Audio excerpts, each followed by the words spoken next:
হ্যাঁ নি বল।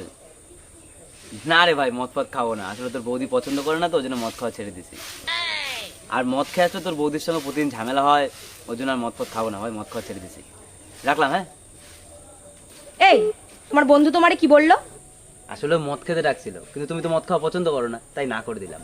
ওহো, আমার শোন না বর। এই, একটা কথা বলবো। হ্যাঁ বলো। ওরা যে মদ খায় তা ওদের বউরা ওদেরকে কিছু বলে না? না গো, ওদের কিছু বলে না, আসলে ওদের বউরা খুব স্মার্ট তো, ওই জন্য ওরা মদ খাওয়াকে খারাপ চোখে দেখে না।